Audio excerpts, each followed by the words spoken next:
I'll call the July 22nd, 2021 City Commission meeting to order at 6:30 PM. All commissioners are present.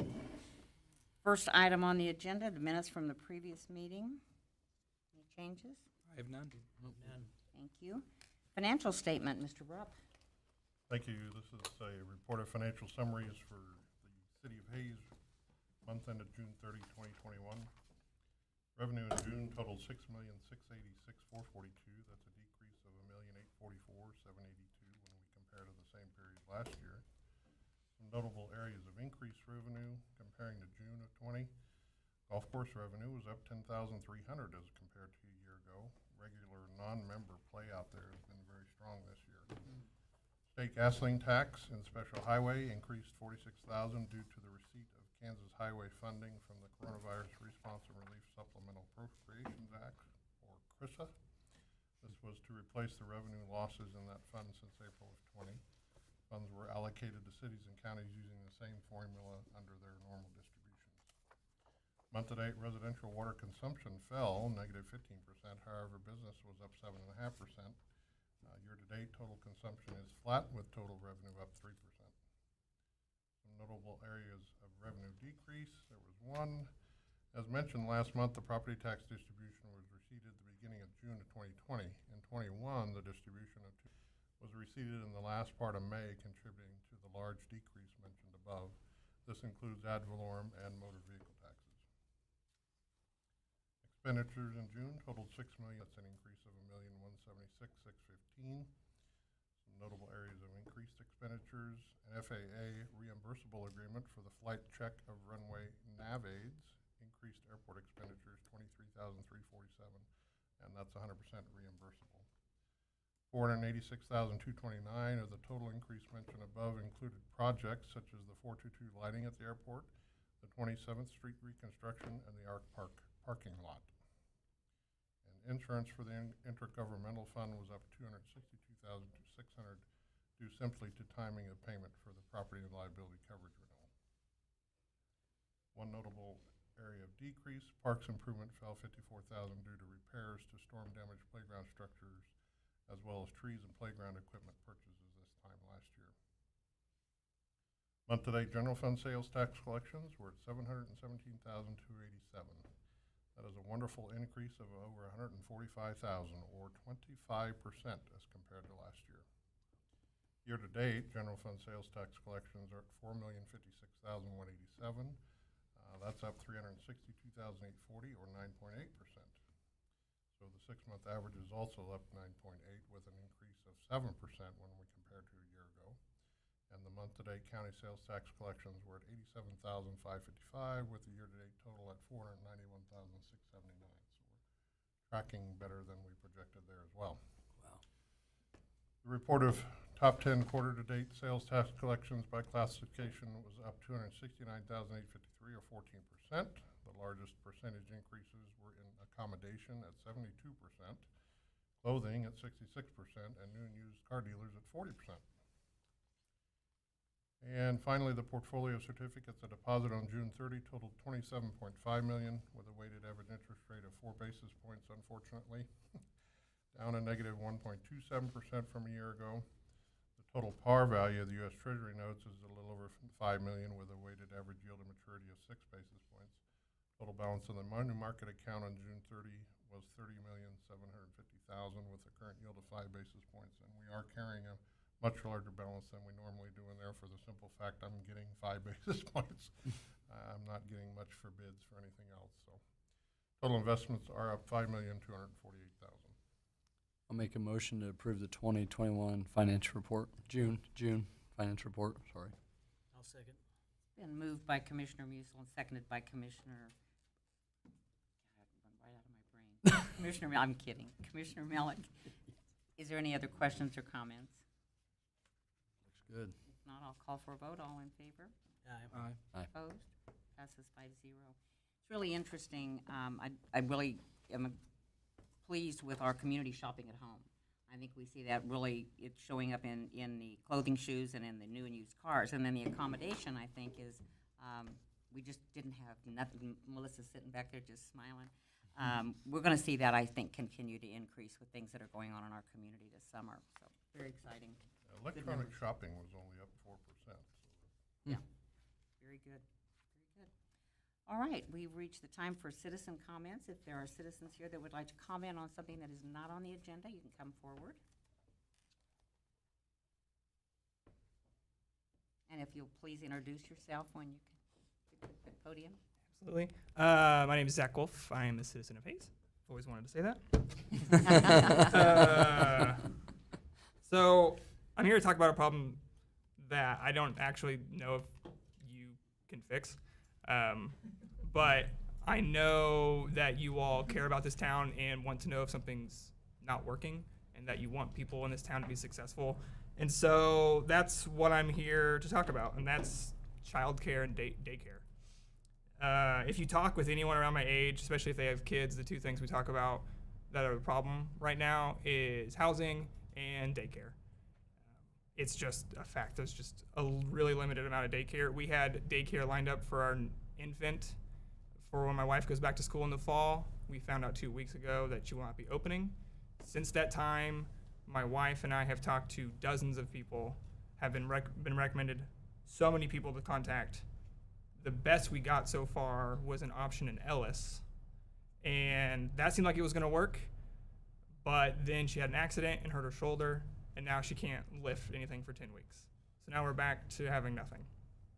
And, you know, I say this as a couple who's blessed to have a lot of family in town. We know a lot of people in this town. People have reached out and tried to help. If it's this hard for people who know people in this town to find daycare, imagine a new couple or someone coming to town to work for Hayes Med or as a university or any other places in town. I don't know how they would find daycare. The place that is supposed to help you is called Child Care Aware. It's an agency. If you type in your kids' ages, they can help you find daycare. If you put it in for an infant, which is anything, a child under 18 months, they have no options, and they show that 14 in-home daycares have closed in the last 2 years. I don't know why. They don't tell you why. They don't give you the reasons why they've closed. They just have closed, and it's going to be an issue. I mean, there's a huge demand for daycare. The supply is not there for some reason. I think it's just an issue that needs to be talked about more, needs to be brought attention. I don't know what the fix is. I don't know if you all can fix it. I think Doug Williams has a lot of ideas to fix it along with all of our other problems in this town. So we'll put it on him to fix. But I know you guys want to know if something's wrong in this town, and so I wanted to come tonight and kind of bring that forth, and hopefully you have some bright ideas, or you know people have good ideas that this can get fixed. And I appreciate you coming, Zach. I think that I was aware and I hear the rumblings of childcare, but I'm close to it and I see what's happening with your daughter Logan. Do you think it's infant care, or do you think it's across the board child care is not available? That's a good question. Honestly, I wouldn't know the extent of a child older than 18 months. Mm-hmm. We're lucky since I work on the university campus, my 3-year-old gets to go to Tiger Tots, and so that was easy. But even that, I've already been told, get our infant on the wait list, because even that will fill up, and that's 2023. I know one of Aubrey's, my wife's coworkers, their daycare closed. She really struggled to find daycare for her children, 2 kids over 18 months, really struggled hard. She had another coworker that resigned this last week because she couldn't find daycare for her, I think, 8-month-old. And so I just know that infants is really hard based off of regulation. You can only have so many. So I know that is particularly hard. Well, and we certainly see the residual effect of that with workforce. Yep. Right. If you don't have any place to take your kids, you can't be out in the workforce. I think it is a big problem. I'm glad you came. Well, the one thing that does is put you in front of people to talk about it and have more information going on. Commissioners, do you have any comments? I would just say, just starting the conversation, what you just said, Mayor, I was watching the national news the other night, and they said many people can't go back to work because they can't find childcare. I don't have an answer, but I think it's something we should talk about. And when we form that committee, we should have him as the leader.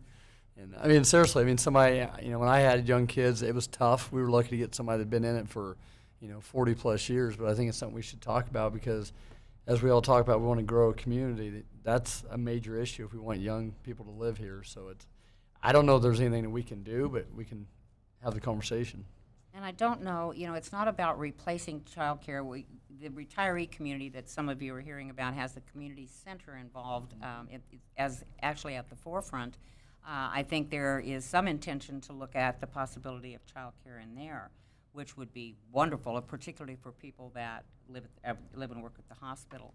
I wish we had an immediate fix, but like I say, Zach, bringing it forward is really important, and I'm glad you took the initiative to do that. We'll keep it in the forefront, and as we meet and have our retreat and talk about things going on in the community, it'll be on our minds. Yeah, I know my wife runs a daycare, and she started that because when we wanted to have children, she wanted to be home with them, and since she immediately put it out, she's been full the whole time, and it's just a constant every single day. Do you have room? And unfortunately, she says, I can't, I'm full, but as soon as I have a spot, I'll put you on my list. But she's had a lot of her daycare friends close just due to the fact, one, it costs a lot to run it. I mean, the food alone, Child Care Aware helps with the food program and whatnot. But, I mean, we're dropping hundreds of dollars a week for food, and you get reimbursed a little bit. But and you don't want to price gouge people because they need child care, and you don't want to do that to them. So it's one of those things that's, I think a lot of people don't realize how much work it actually is to actually do daycare and teaching and stuff like that. You have to be a saint. I don't know how my would wife. agree with that. I don't know how she does it, but I would agree. she's really good at it, and she's really good with the kids. I could never do it. I'd go crazy. But so it takes a special person to do it, and I think just having that conversation started is a good thing. I know she's a part of Facebook groups with local daycare providers, and they share tips and refer to one another to help each other out because they know it's just as dire as everybody else says. And it's one of those things I'm not really sure where to start, but bringing it to the forefront of people's mind is how you fix things. Conversation starts. I can sympathize, and I've racked my brains for the last several years on how to help with the problem. I have 3 kids under 10, so we bounce back and forth and have struggled to find daycare, especially infant daycare.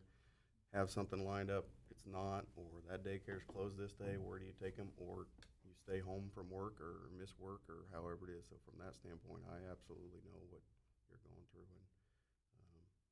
And if there was a simple solution, we probably would have had it, but there's a whole slew of reasons here and there, but it's an issue, so I can agree with that. I know a little bit about it. How many years? Because my wife has a daycare too, and not just anybody can do that. I've known people that have started and lasted 3 days. It's one thing looking from the outside looking in and say, oh, that's an easy job. That's not an easy job. That takes a special person. Another thing that I know over the past years that has caused a lot of people to close are state regulations. I'm not saying you don't need state regulations, but I think if you want to get something done, you need to go to the state and get them looking at that, look at these regulations, because Mason can vouch there's a lot of crazy stuff that they have to jump through, the hoops they have to jump through, and you're living in your own house, but you're providing that. But biggest thing is it takes a special person to do that. And I'm like Mason, I couldn't do it. So, but I think you need to be looking to the state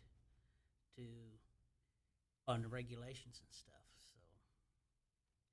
Contacting your representative, and you live right across the street, so you have access to her, I think is important, because I know there's a lot of concerns, even from the standpoint of DCF, and babysitting goes right along with that, and childcare. One thing that I think you said that I think is extremely important, and we better be hearing, is you do have a lot of family and you have a lot of contacts, and if you needed somebody at the last minute, you'd have somebody here in Hayes. what do the people do that have no connections and they're coming into town, and we're ready to bring new people in this town all the time? So I think it's a bigger issue than just no place to take Logan. I think that's a big issue, but there's also a much bigger piece. So again, thank you very much, Zach. We appreciate you coming forward, and we will be calling on you if there's a task force developed. All right, I'll answer. Thank you, All right, Zach. thank you. Thank Thanks, you. sir. Okay, next item on the agenda is the consent agenda. We don't have anything in that tonight. So item 6 is vehicle abatement at 607 Elm Street. Jesse Rohr. Good evening, Jesse Rohr, Director of Public Works. I think I overheard the banner say they're going to start a daycare.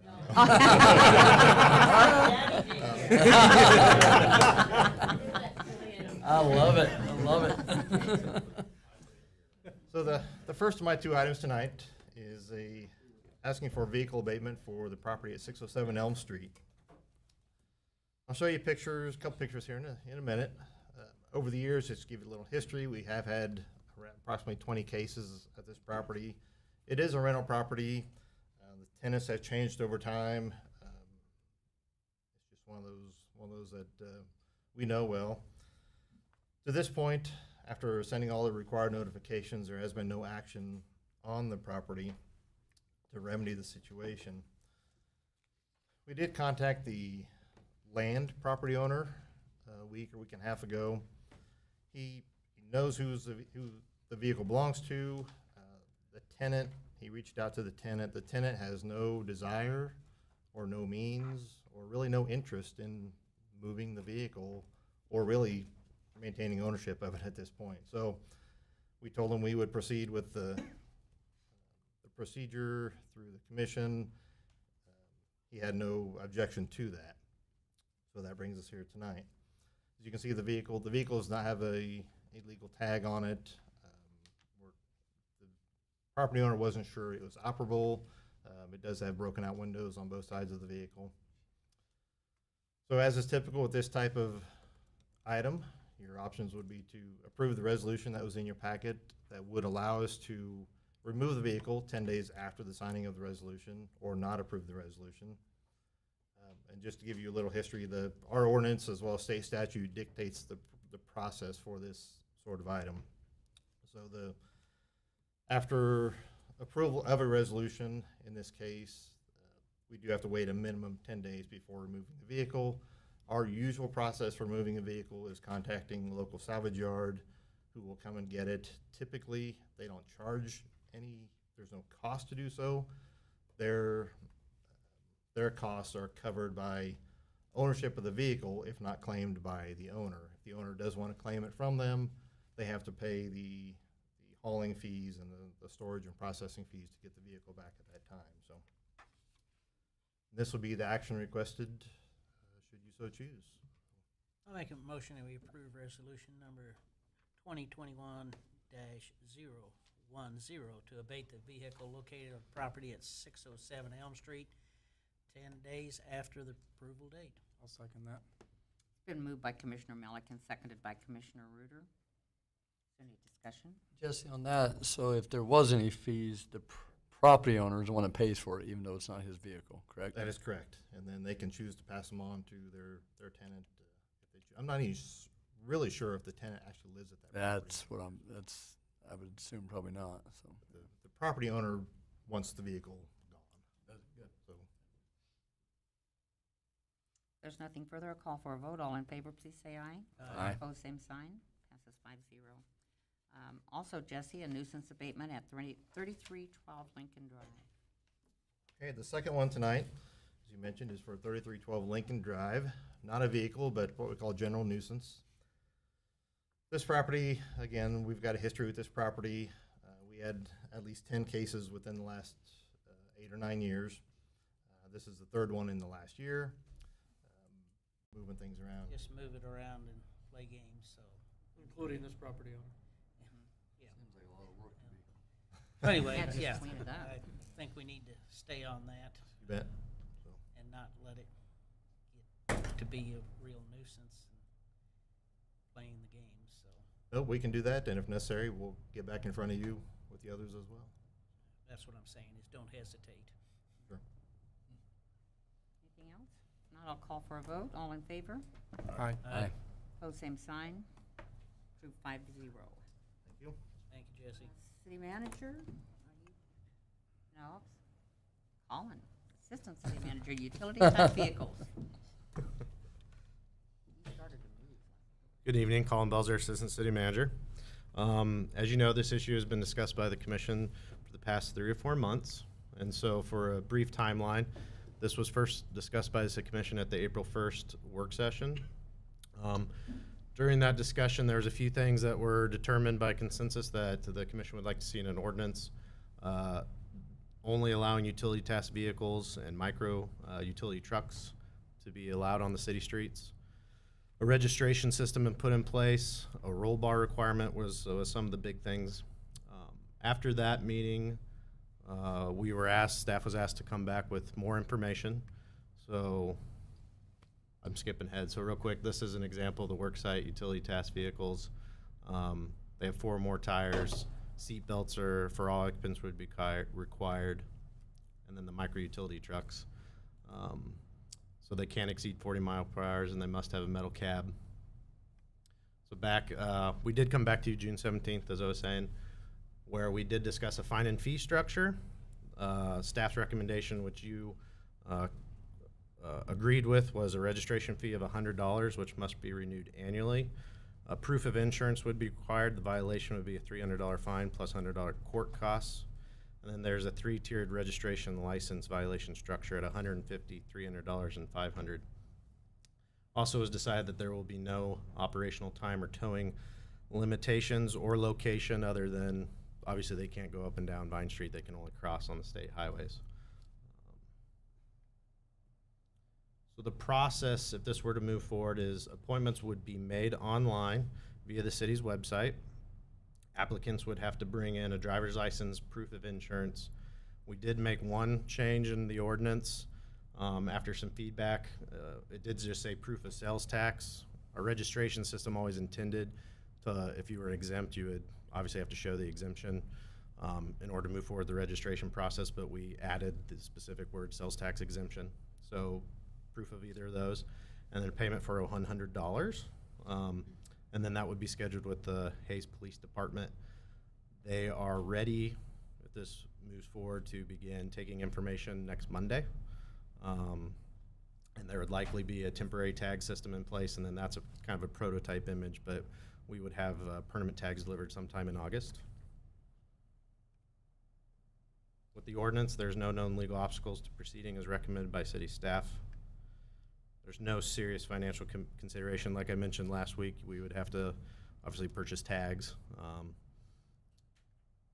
And your options are to approve the ordinance as presented, approve a modified ordinance, or provide other direction to city staff. Here's the action requested. I move we approve ordinance number 4000, allowing the use of worksite utility vehicles / utility task vehicles and micro utility trucks on City of Hayes streets. Second. Been moved by Commissioner Reuter, second by Commissioner Musil. Is there discussion? We about discussed it out, didn't we? If not, we'll take the vote. All in favor, please say aye. Aye. Opposed, same sign. Passes 5-0. Thank you. Progress. We have some? Of course, Good. always do. Colin Belzer, Assistant City Manager, and for the latest progress report, go through. So the CVB partnered with Downtown Hayes Development Corporation to purchase new public parking signs, which our service division staff installed. It will direct local traffic and visitors to more than 100 parking spaces. Wonderful. They jump right out at you I when would you drive agree. by them. They are very nice.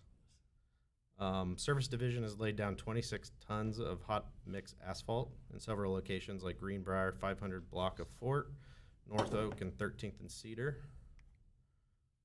22nd and Vine, I think it was reported, obviously, and you're aware that there was a water leak there. So the service division did repair that portion of concrete. They also made some improvements to the street repairs at the intersection of 8th and Park. So there's kind of a in progress and then completion. Recent heat did cause some buckling of concrete in several areas. So this is right in front of City Hall. You can see the sidewalk lifting up dramatically on the left side, and then the service division went in and fixed it. The Hayes Fire Department completed their annual trench rescue training. So this was performed with Ellis County as well, and the City of Ellis Fire Departments. Something that Hayes operates as a technical rescue team that's deployable to all Northwest Kansas. We obviously have some resources and specialties that many other communities don't. And Hayes Fire Department does receive funding from the Northwest Kansas Regional Homeland Security Council for most of the equipment that's required as part of this. At Seven Hills Arc Park, so progress is continuing. This was a little bit of an older picture, but they continue to pour concrete, and hopefully soon we'll be installing actual splash features. The playground, we've had some more updated photos since this, or that if you've driven by, but they've been able to lay down some pour in place, fall zone material, tension pond, and the irrigation system. The new scoreboards are up at Bickel-Schmidt Sports Complex. Staff is treating trees and shrubs for bagworm, something we do quite regularly. And then they are applying herbicides to control weeds and stickers and turf grass around town. The IT department, at the request of the fire department, updated their visual for the response times of the fire department. So everything in the darker purple or gray is everything that's within 2.5 road miles. So 84% of the city is within 2.5 road miles for the fire department to respond based on the station. And they do get to count the county station in part of that ISO process. And the exterior, slightly over 2.5, but it's nothing that's dramatic. Obviously, when you have 84% of your town, that's pretty good. Officer Jared Engel graduated from the Kansas Law Enforcement Training Center recently. And I graduated with his dad a few years ago. The Hayes Police Department Honor Guard led the Wild West Fest Parade. And then our police department continues a reading program, and here's Corporal Scott Hyman reading a book to the children. Water Resources, Water Smart Wally, also attended the Wild West Fade Parade. And he had help from other Water Resources Department staff. Also happened this last month was cleaning inspection of underground reservoirs, so this is quite fascinating. There's companies that obviously those tanks and underground storage facilities, whether it be elevated or not, need to be inspected. So divers do come in. Picture on the left, the gentleman in the back is obviously geared up. They enter through the hatch, which you can see on the right, and then they have a camera attached to their helmet to monitor. They do have a vacuum to remove minor sediment from the bottom of the reservoir, so that's obviously one of the things going down the hatch. Anything coming in contact with the water must be disinfected, including the diver himself. And then divers are allowed 1 dive per day and can stay down for up to 4 hours down there. Huh. Also during the summer months, the Water Resources Department does maintenance on the West Primary Clarifier. So we run half the plant in the summer and half in the winter. So right now the West Primary Clarifier is offline, it's getting maintenance. And then come wintertime, we'll switch it. This will become live, and then the one outside will get some rest and attention. Month to date, water resource staff have responded to 4 water main breaks. The picture on the right, you probably can't tell, but you can see some water. It's actually because it's coming out of the ground with the pressure. CVB has welcomed Fort Hays State University students and their families. They provided over 900 welcome bags. They've also assisted with the Tour de Capellan.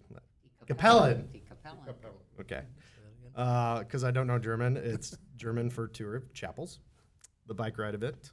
They also sponsored the German lunch. CVB, Downtown Hayes, and Sternberg sponsored a Larks game, and they had a T-Rex throw out the first pitch. Not sure how well it went. Janet Kuhn with the CV welcomed coaches at their check at Hilton Fast Pitch Softball National Championship that was held here.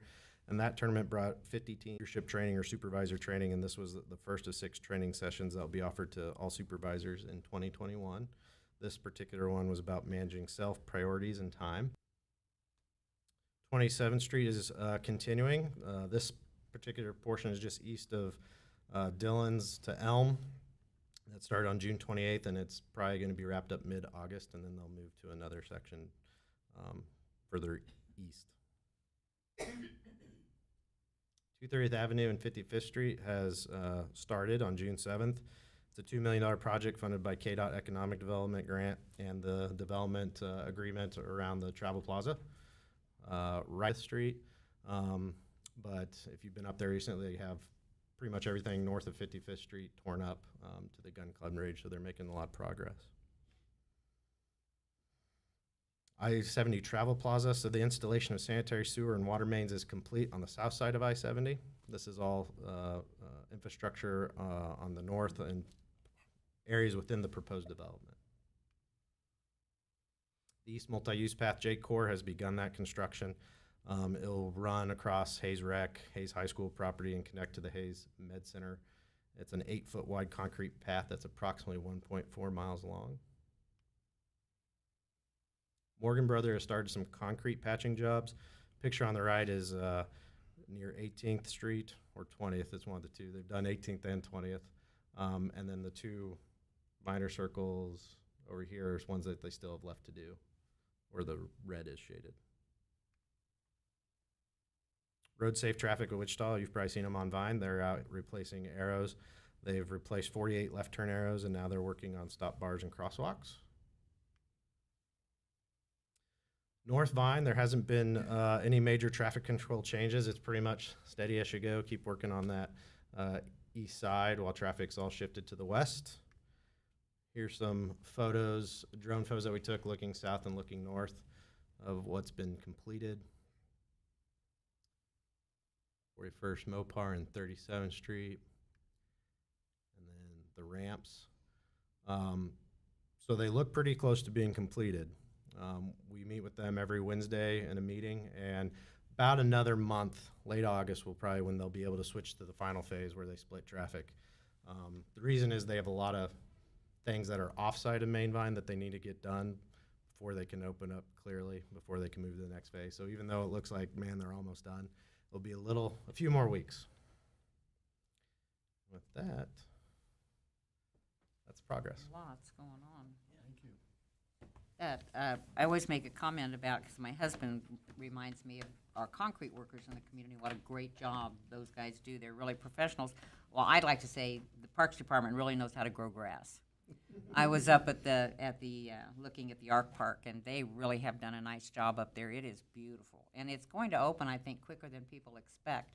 I think within the next few days, the orange fence signs will come down. They'll put the normal fences up, and I think they'll be up and going at least in that part of it. And then I know everybody's anxious for the water park, so that's coming soon. I think they think by August 1st on that one. Thank you, sir. Now we have Melissa Dixon give us a Hayes Happenings. Good evening, Commissioners. Melissa Dixon from the Convention and Visitors Bureau, and I just want to give you an update on some things I want you to be aware of happening in August.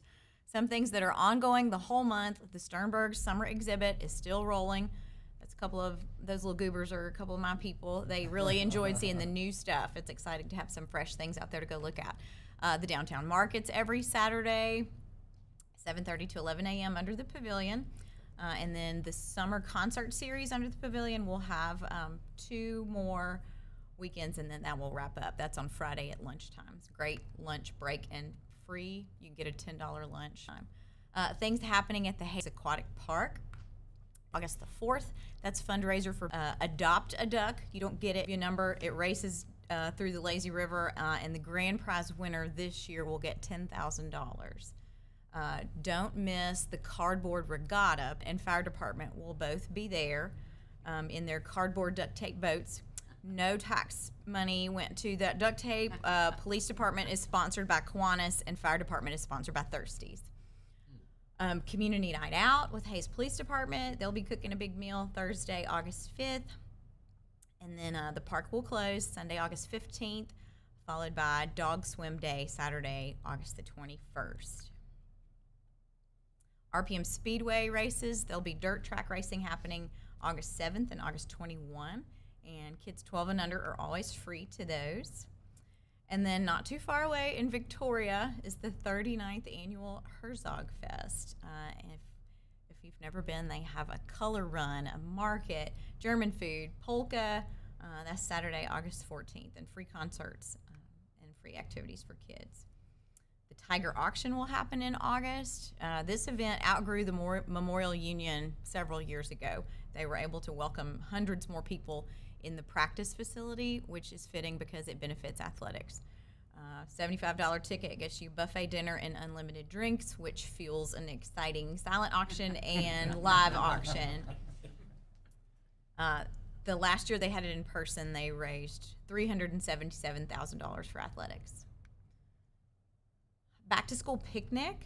Some exciting news affects you commissioners. In talks with the university, we're going to phase out our March to Maine welcome event and put our resources into making the back to school picnic bigger and better. So I'll be coordinating with you all to get on your calendars so we can do our welcome that we would have done at March to Maine at the kickoff of this event. Student Services said their goal is to not be able to see a blade of grass in the quad. It's going to be so big.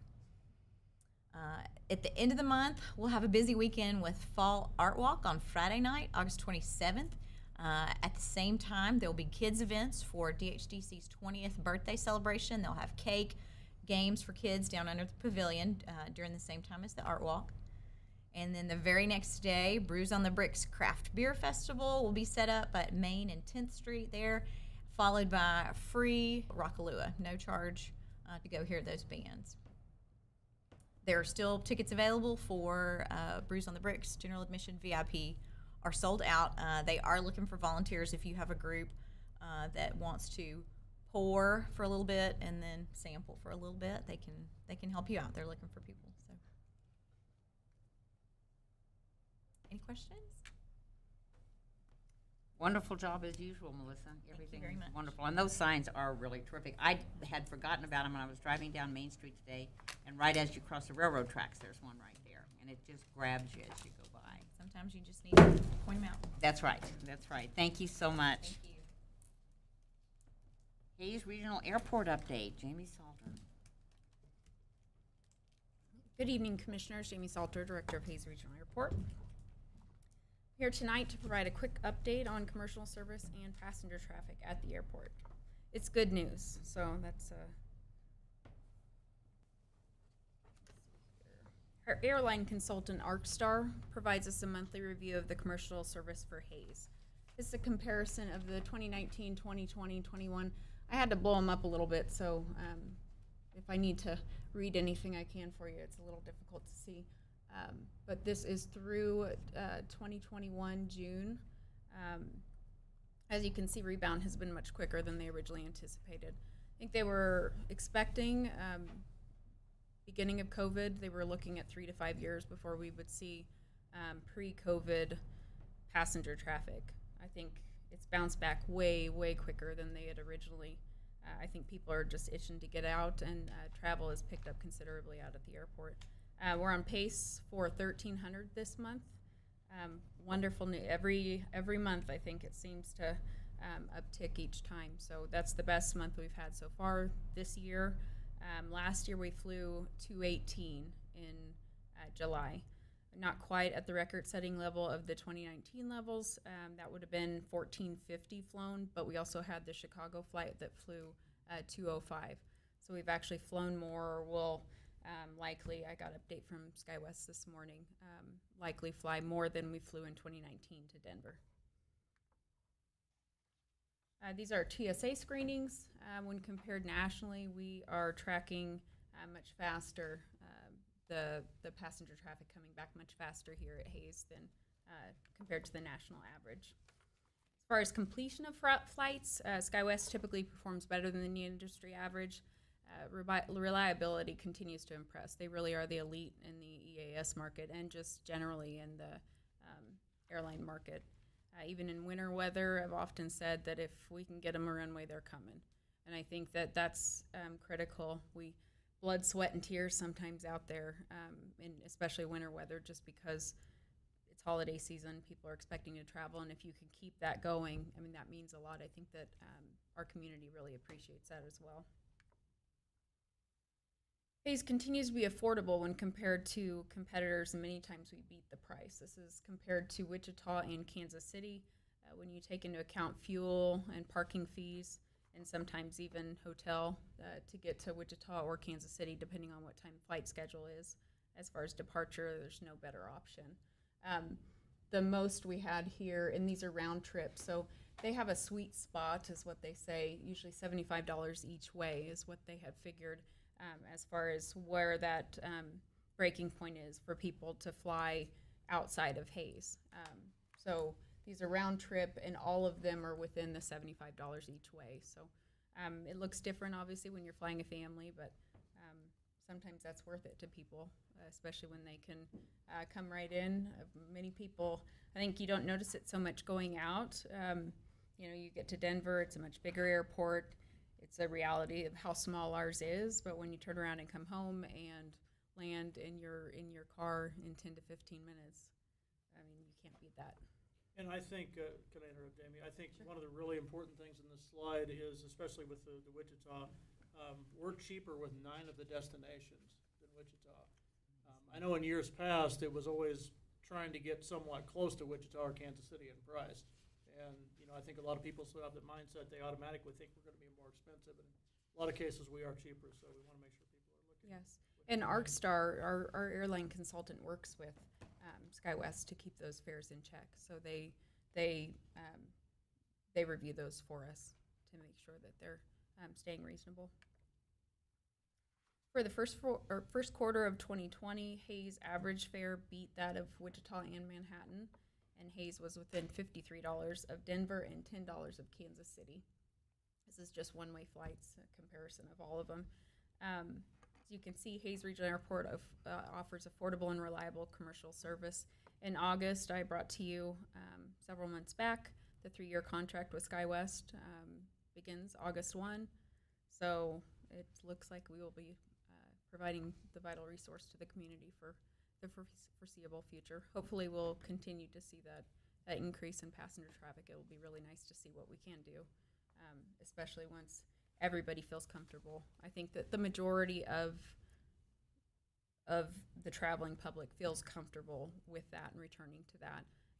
Even last week when we met with Fort Hayes, they had said that, you know, their business traffic, I mean, they fly Hayes a lot. That will be continuing. We'll see a lot of that, I think, from the business travelers and you know, the job market. I mean, that type of stuff we'll see coming back as well. I think right now a lot of what we're seeing is your leisure. People are itching to get out. And that's all I have. Any questions? Very good information. And Thank you. It's just a night full of good news all the way around. I can't tell you what it feels like pulling in. We can I see swear this I text Toby almost every morning and say, there's this many cars in the parking lot. There's this. I drive around it. It's exciting. I mean, yeah. when you went from seeing 4 in the parking lot, you know, a year ago, that was reality outside of employees. I really agree with you. I drove down out on the highway the other day and looked in there, and I had to almost take a I double can't take. believe It's it. just so many. I could have never anticipated it being this quick. Fantastic. Something you didn't mention, Jamie, I think that for travelers going to Kansas City, Wichita, or Denver, is going through the TSA checkpoints there compared to going through the TSA here. You don't have to get there 3 hours early and then Yes. still hope that you make your flight. You know, that's a big advantage that we have over those airports. Yes, and I think the personal touch, too. I have a lot of people. It's odd. I get, and I think I may have shared this with a lot of you who've come out there. I'll get a voicemail left, and right away it's, oh, you know, my flight was, because mechanical failures happen, and weather happens. I mean, you're going to be delayed, or you can't make it, or things like that.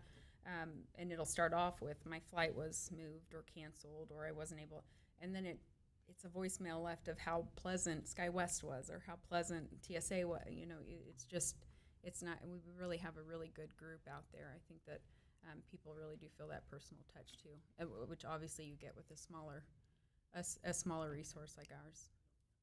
It's obvious it's your leadership, Jamie, so thank you. Thank you. Thank you very much. Anything, commissioners? Commissioner Musil? I got nothing. Commissioner Melly? Got another week of Larks baseball, so if you haven't been out to see it, you need to go down and catch a few games. It's always exciting. There's a lot of people there, so it's going to be a hot weekend. So everybody stay cool and be safe. Commissioner Burgess? Yes, I was asked kindly to promote another community public event, Tardeta Community Late Fest on July 31st from 2 to 10 p.m. at the Downtown Pavilion. From 2 to 6, it's a unique experience filled with music, dance, and learning about the Hispanic culture. There will be free face painting, candy, and drinks. And then from 6 to 10 is a public and local dance at the pavilion. So everybody's invited to that. Thank you, I hadn't seen it. Commissioner Reuter? We're getting closer to Fort Hays football. Super excited. Looking forward to that, and I'm so happy to see everybody doing stuff again. It's so nice. Other than that, everybody stay safe and have a good time. I think that's a great point about how many people are out and doing things. I was at 27th and Vine the other day, and there were cars every direction, sat through a whole street light. And I was thinking last year about this time, if I was at that corner, I might have seen 1 or 2 cars coming in either direction. So it's nice to see everybody out. It's nice to see people spending at home, and we appreciate that very much. We're adjourned.